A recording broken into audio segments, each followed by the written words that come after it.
यहाँ पर उपस्थित इस लोकसभा क्षेत्र के कर्णधार लोकप्रिय सांसद श्री गोपाल भाई शेट्टी जी, जिन्होंने यहाँ पर अटल जी की कविता का वाचन किया और अपने शब्दों से अटल जी के भावना को स्मरण किया, ऐसे श्री अविनाश जी,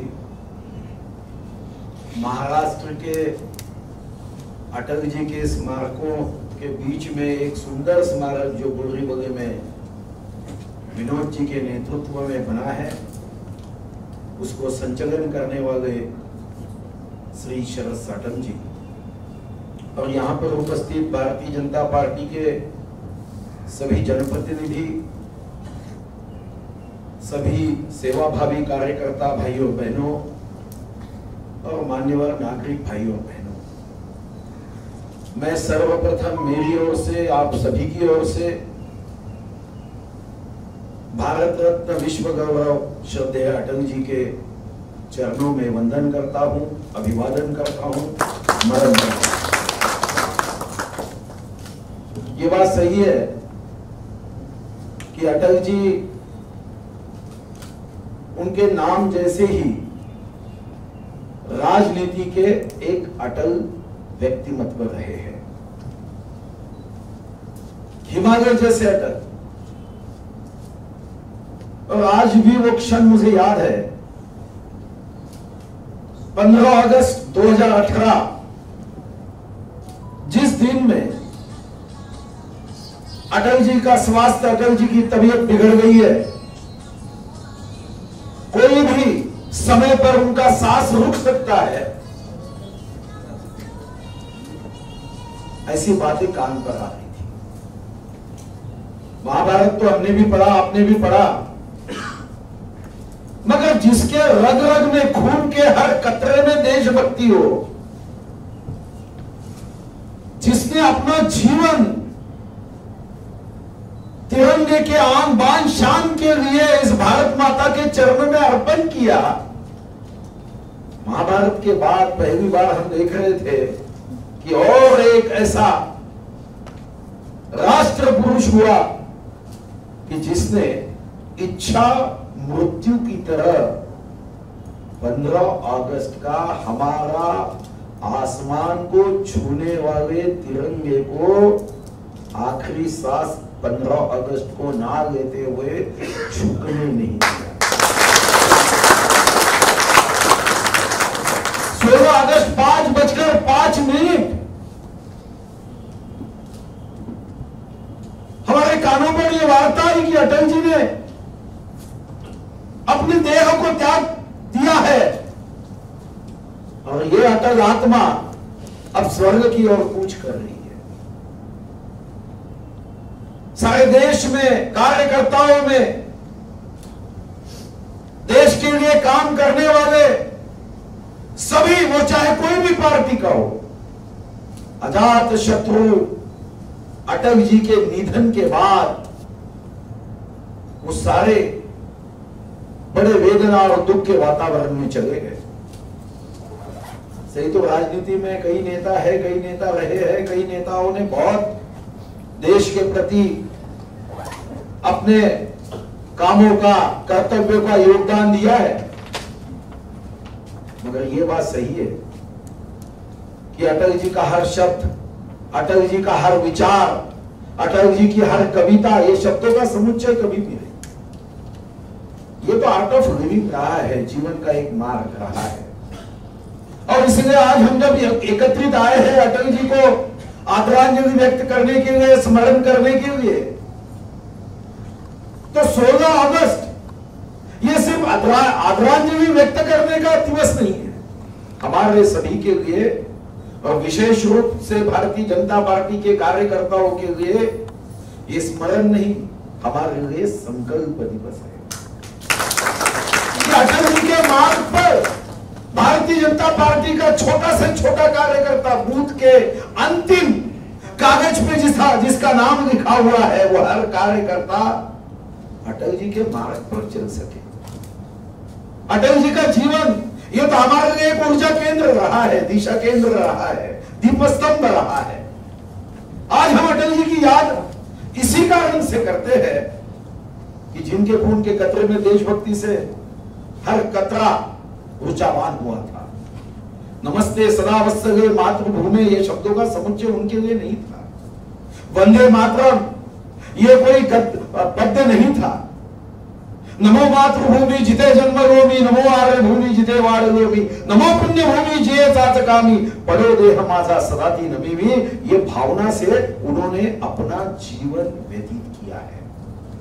और राजनीति में अटल जी जैसा कवि, अटल जी जैसा कुशल प्रशासक, अजात शत्रु व्यक्तिमत्व, मैं कभी कभी सोचता हूं कि अटल जी के राजनीतिक सफर में अगर अटल जी को दिशा देने वाला उनका ही कोई वाक्य होगा जो मुझे हमेशा अच्छा लगता है कि अटल जी ने एक बड़ी सभा के भाषण में कार्यकर्ताओं के सामने अपनी मन की भावना व्यक्त करते हुए कहा था कि राजनीति काजल की कोठरी है, जो इसमें जाता है काला होकर ही निकलता है।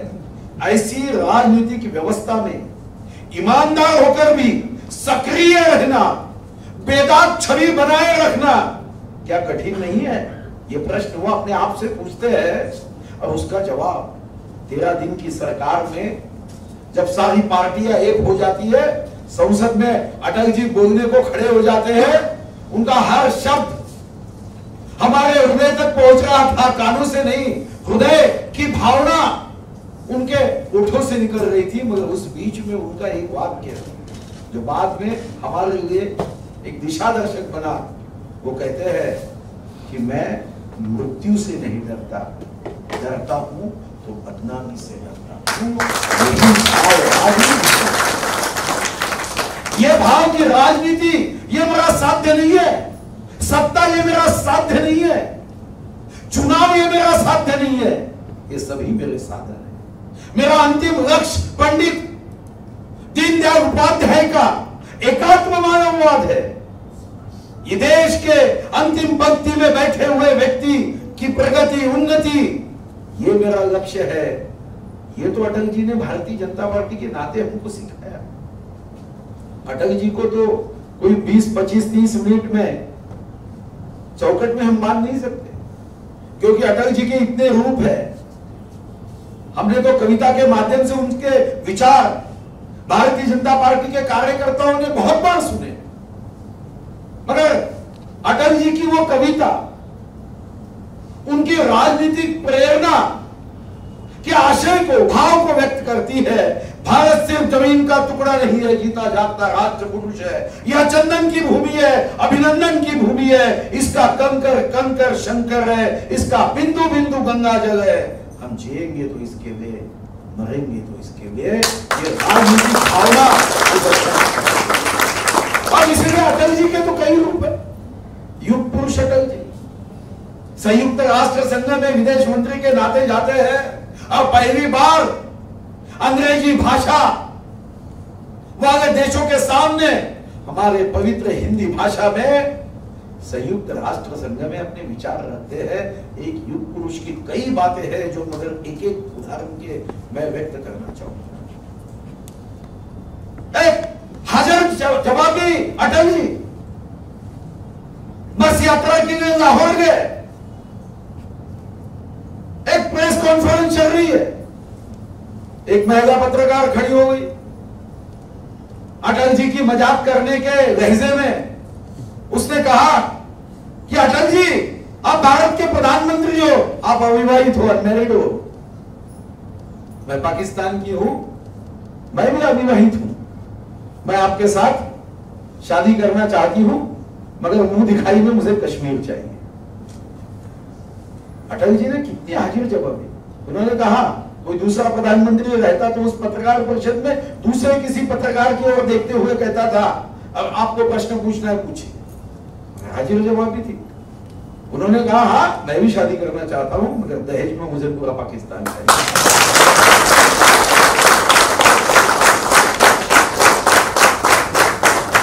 अपने शब्दों से भावना व्यक्त किसी ने पूछा अरे पाकिस्तान में आप बस यात्रा लेकर क्यों गए, वो तो शत्रु राष्ट्र है। उस पत्रकार को उन्होंने कहा अरे भाई मैं दोस्त बदल सकता हूं, पड़ोसी नहीं बदल सकता। एक एक वाक्य उनके जीवन का आशय बताता था। देशभक्त अटल जी इसीलिए कार्यकर्ताओं को कहते थे, उनका यह रूप भी हमने देखा, देशभक्ति से जो खून न खौले, खून नहीं वह पानी है, मातृभूमि के काम ना आए वो बेकार जवानी है। देशभक्ति की भावना कूट कूट से बनी।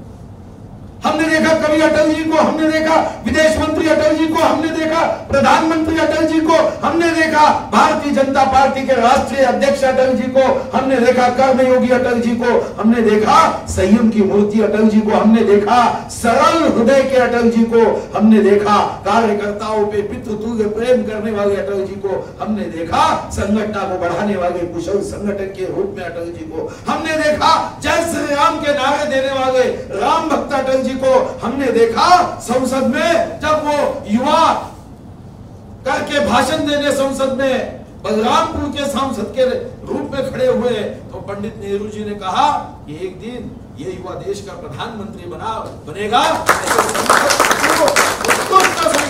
अटल जी को, जिनको बाद में पद्म विभूषण भी पुरस्कार मिला, भारत रत्न अटल जी को हमने देखा, अजात शत्रु अटल जी को हमने देखा कि कांग्रेस का नेता खड़े होके कहता है right person in wrong party. कई वर्षों के बाद 96 के 13 दिन के सरकार में वो मजाक में पूछते हैं कि आप तो मेरे बारे में कहते रहे हो right person in wrong party, फिर आपने मेरे बारे में क्या करने का सोचा है, ऐसा मजाक के लहजे में बात करने वाले अटल जी को हमने देखा। पत्रकार अटल जी को हमने देखा, और पत्रकार अटल जी जो कभी संपादक है, कोई साप्ताहिक के संपादक है, कोई दैनिक के संपादक है, और ऐसे अटल जी जिस पत्र के भी वो संपादक रहे हैं उसके नाम भी देशभक्ति से भरे हुए हमने देखे। संघ स्वयंसेवक अटल जी जब 1979 में जनता पार्टी की सरकार में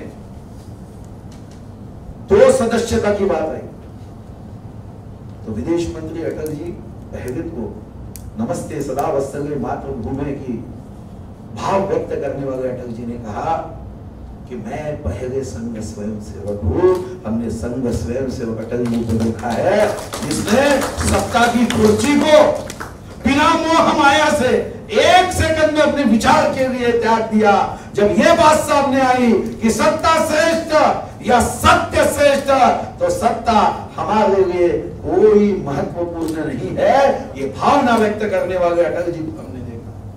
भारत छोड़ो आंदोलन में जब क्विट इंडिया चले जाओ का नारा लगा, यही मुंबई की भूमि से गवालियर टैंक पर गए तो कभी कभी मुझे ये बात समझ में नहीं आती कि उस टैंक पर जो 7-8 अगस्त को महात्मा गांधी जी के नेतृत्व में कांग्रेस की बैठक हुई, कभी आप जरा देख लेना, वो 7-8 अगस्त 1942, क्विट इंडिया, चले जाओ, अंग्रेजों भागो। पता नहीं आज वहां पे जो चले जाओ भारत छोड़ो का स्मारक बना है, किसने बनाया पता नहीं, पर वो स्मारक पे बहुत बड़ा कमल लगा के है। तो मैं कभी कभी समझता हूं कि अंग्रेजों भारत छोड़ो और कमल को खिलाओ, ये शायद वो स्मारक के माध्यम से कहा जाता था, क्योंकि अटल जी भारत छोड़ो चले जाओ आंदोलन में एक स्वयंसेवक के रूप में उन्होंने काम किया। हमने पोखरण के टेस्ट करने वाले, हम किसी से कम नहीं, ये मंत्र देने वाले अटल जी को हमने देखा। संसद में खड़े रहकर, हाँ मैं इस देश के हर धर्म से प्रेम करता हूं, मगर ऐसा हाथ ऊपर करते हुए, मुझे याद है मैं तो बहुत छोटा था, वो फोटो मेरे पास अभी भी है, अटल जी ने ऐसा हाथ ऊपर करके, अब हिंदू मार नहीं खाएगा। ये एक वक्त से कन्याकुमारी से कश्मीर तक, कामरूप से कच्छ तक, जिस हिंदुओं को एक वस्तु की रूप में कोई राजनीतिक पार्टियां दिखती थी, हिंदू के बारे में अत्याचार की घटनाओं के बाद ये जन्म से अंधे हैं, गुंगे हैं, ऐसी राजनीति करते रही है। ऐसे संसद में खड़े रहकर इन राजनीतिक पार्टियों को उन्होंने कहा कि अब हिंदू मार नहीं खाएगा। हमने उदार मतवादी अटल जी को देखा है और विज्ञानवादी अटल जी को भी देखा। लाल बहादुर शास्त्री जी के बाद जय जवान जय किसान, इसको और एक शब्द जोड़ने वाले अटल जी थे। जय जवान जय किसान और जय विज्ञान। ऐसे विज्ञान युग को आगे ले जाने वाले भी प्रधानमंत्री हमने देखे हैं। और इसलिए अटल जी की कविताएं और कार्यकर्ताओं के साथ जो व्यवहार रहा है बड़ा मुश्किल रहा है। मुझे याद है कि कई कार्यकर्ता जब अटल जी सामने दिखते थे तो नारा लगाते थे। हमने भी लगाया, आपने भी लगाया होगा मुंबई कि प्रधानमंत्री की अगली बारी अटल बिहारी, अटल बिहारी। मुश्किलता के साथ हंसते हंसते पूछते थे, अरे भाई अगली बारी क्यों, ये बार क्यों नहीं? ये जो अटल जी के कार्यकर्ताओं के साथ जो प्रेम था, और इसीलिए अंतिम सांस लेते समय सभी ने वही उनकी कविता एक बार नहीं कई बार दोहराई, मैं जी भर जिया मैं मन से मरूं, लौट कर आऊंगा पूछ से क्यों डरूं। कभी कभी लगता है कि सही बात है, अटल जी हमारे बीच में फिर से लौट कर आएंगे, कविता को वो सार्थक करेंगे। मगर कार्यकर्ताओं के अविनाश जी जैसे कह रहे थे कि उनकी कविताएं मेरे लिए कभी पत्ते नहीं रही, शब्दों का समुच्चय नहीं रहा, वो तो एक जीवन सार रहा है। हम दिन दिन भर के अभ्यास वर्ग लेने के बाद जो हम सीख कर जाते हैं, उनके कविताओं से कुछ क्षणों में हम सीख सकते हैं। आने वाला कल न भुलाए, आओ फिर से दिया जलाए। इतना ही नहीं है, मुझे आज भी वो कविता 1984 में जब हम दो आ गए थे, दो दूसरी कोई पार्टी रहती तो नहीं, कई साल तक तो कोमा से नहीं उठती, मगर 5 साल में जैसे आ रहे पत्रकार ने पूछा अब तो दो आए, अरे सरकार बनाने की बात करने वाले पार्टियों की क्या हाल है। और तब उनकी कविता तो सब कार्यकर्ताओं के लिए एक अमृत के शब्द में रहे, क्या हार में क्या जीत में किंचित नहीं भयभीत में, कर्तव्य पथ पर जो भी मिला यह भी सही वो भी सही, वरदान नहीं मांगूंगा हो कुछ बार हार नहीं मानूंगा। सब आज भाई के नेतृत्व में हम 330 पे आए और हमारे कई साल तक स्वार्थ के मार्ग पर सत्ता चलाने वाले कांग्रेस वाले तो 2 डिजिट में है। सही तो महात्मा गांधी जी का जो सपना था कांग्रेस को विसर्जित करने का, वो महात्मा गांधी के गुजरात से आने वाले मोदी जी ने ये तय कर लिया है कि महात्मा गांधी का सपना अगर कोई पूरा कर सकता है तो वो सिर्फ और सिर्फ भारतीय जनता पार्टी पूरा कर सकता है। जो हम 2-2 दिन के अभ्यास वर्ग में सीखते हैं, क्या सुंदर रचना है। क्या अटल जी कहते हैं, भारतीय जनता पार्टी का कार्यकर्ता यानी क्या है, बड़ा सुंदर लिखते हो, देश एक मंदिर है, हम पुजारी, राष्ट्र देव की पूजा में हमें खुद को समर्पित कर देना चाहिए। और इसीलिए गोपाल भाई आप कह रहे थे कि ये भावना रहने से ही बाहर के उम्मीदवार कभी कभी लेना पड़ता है। मन से कोई बड़ा नहीं होता, उसके मन से कोई बड़ा नहीं होता, ये भावना मुझे लगता है कि हमने समझ लेनी चाहिए। और इसीलिए अटल जी का प्रशासक रूप भी हमने देखा। मुझे आज भी याद है कि गडकरी जी से मेरा बहुत अच्छा प्रेम रहा है और गडकरी जी का मेरे पर ज्यादा प्रेम रहा। तो माननीय प्रधानमंत्री मोदी जी ने रास्ते में गडकरी जी अच्छा काम करते हैं, इसलिए उनका एक प्रेजेंटेशन रखा था, उसका मैं साक्षीदार और गडकरी जी मुझे भी साथ में लेके गए। उस बैठक में प्रेजेंटेशन हुआ, एक सुधेंद्र कुलकर्णी करके अटल जी के एडवाइजर थे। सुधेंद्र जी ने कहा, सब देखा देश के गांव को जोड़ना चाहिए, महात्मा गांधी जी ने तो कहा था कि देश का आत्मा गांव है, मगर गांव को कभी जोड़ा गया नहीं। देश के शहरों से गांव को हमने अलग दर्जा दिया, उनके साथ हमेशा अन्याय हुआ। रास्ते तो बने नहीं, मगर गांव के लोगों को रास्ते पे लाने का काम इसके पहले कांग्रेस के सरकारों ने किया था। जब वो प्रेजेंटेशन हुआ, अटल जी ने कहा अच्छा, देश के इतने गांव प्रधानमंत्री ग्राम सड़क योजना में जोड़ना चाहिए। अब सुरेंद्र कुलकर्णी जी ने कहा कि देखो भाई, संविधान में राज्यों की जिम्मेदारी विदित है, केंद्र की जिम्मेदारी विदित है, और दोनों की मिलकर क्या जिम्मेदारी हो सकती है ये भी संविधान में लिखा हुआ है। मगर ये जिम्मेदारी हमारी नहीं है, ये जिम्मेदारी तो राज्यों की है।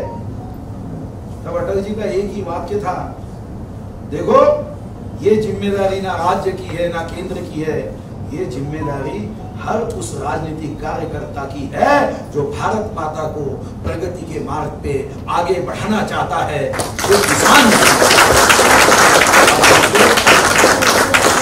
अटल जी ने प्रधानमंत्री ग्राम सड़क योजना का शुरुआत की, विरोध था, अधिकारियों का विरोध था, मगर अटल जी ने एक बार मन में ठान लिया, वो आगे बढ़ जाते थे।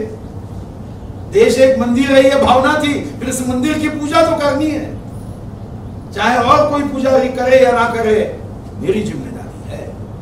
आज पंतप्रधान सड़क योजना में हम देखते हैं गांव जुड़ गए। अटल जी के समय कभी हमने सोचा नहीं कि कन्याकुमारी से कश्मीर तक और कामरूप से कच्छ तक माननीय देश गौरव नरेंद्र भाई उसको आगे बढ़ा रहे। मगर आज हम जाते हैं, आज जो रास्ते देखते हैं, हाईवेज देखते हैं, ये गडकरी जी ने तो जान लगा के की माननीय मोदी जी के नेतृत्व में, मगर इसकी शुरुआत, ये गोल्डन ट्रायंगल की शुरुआत अगर किसी ने की थी तो अटल जी ने की थी।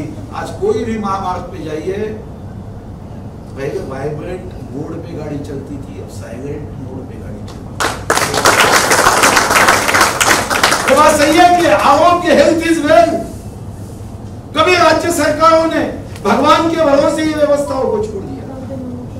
ये बात सही है कि माननीय मोदी जी आने के बाद आयुष्मान भारत की योजना हो, सितंबर 2014 में 26 मई 2014 में शपथ ली और सितंबर 2014 में संयुक्त राष्ट्र संघ में जाकर हमारा जो योग शास्त्र है, योग अभ्यास है, उस विद्या को अंतरराष्ट्रीय योग विद्या के रूप में 175 देशों ने मंजूरी दे दी। ये बात सही है कि फिट इंडिया का नारा लगा। ये बात सही है कि माननीय मोदी जी के नेतृत्व में स्वाधीनता के बाद सिर्फ 6 एम्स हॉस्पिटल बने थे।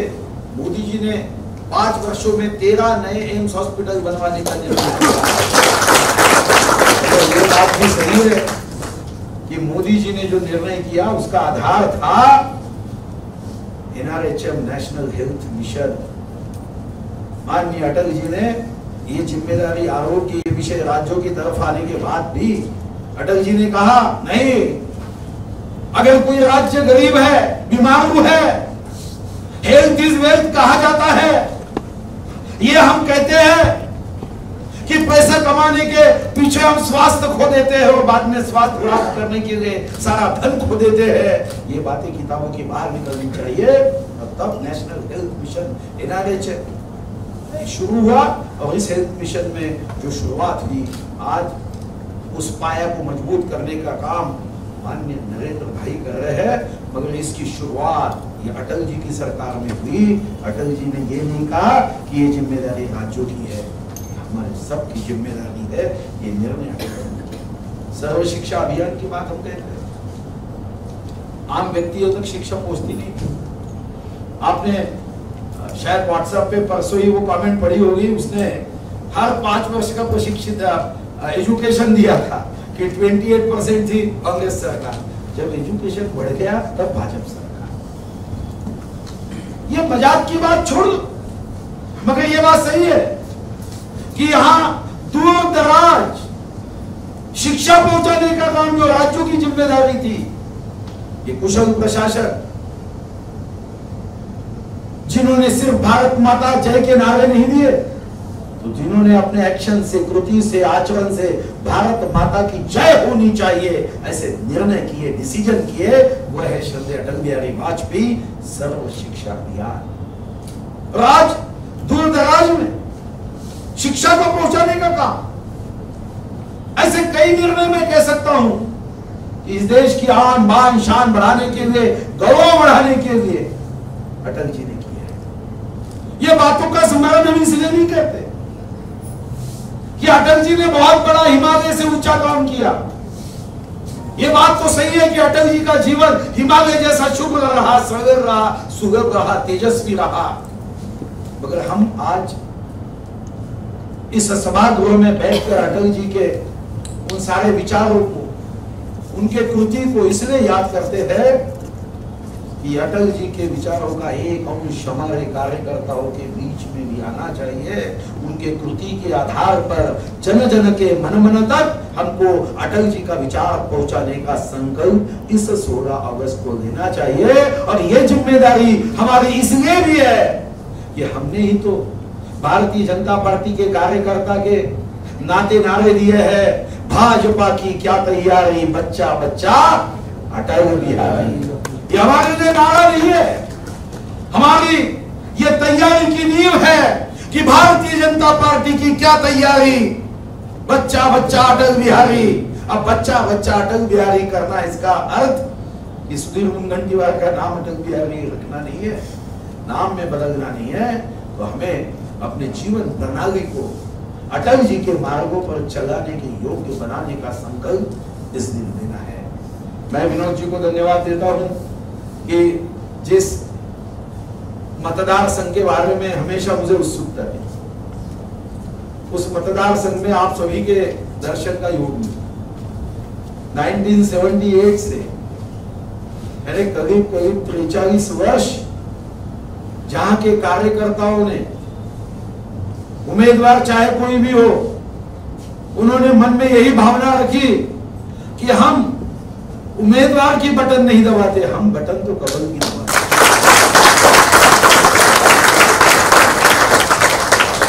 ऐसे मतदार संघ में आने का सौभाग्य विनोद तावड़े जी ने और उनके सहकारियों ने दिया, उनको भी मैं बहुत धन्यवाद देता हूं। ऐसे कार्यकर्ताओं का दर्शन लेने का सौभाग्य मिला कि जिन्होंने अटल जी को तो 1978 से अपने कार्य के माध्यम से इस बोरीवली के मतदार संघ में जन जन तक उनके विचार पहुंचाए, ऐसे कार्यकर्ताओं का दर्शन लेने का सौभाग्य मुझे मिला। इसलिए मैं आप सभी को, विनोद जी को धन्यवाद देता हूं। और ऐसे सभागृह में भी आने का मुझे सौभाग्य मिला कि जिसमें मेरा भी छोटा क्यों ना हो, अर्थ मंत्री के नाते मैंने भी उस समय 10 करोड़ की राशि सरकार के माध्यम से,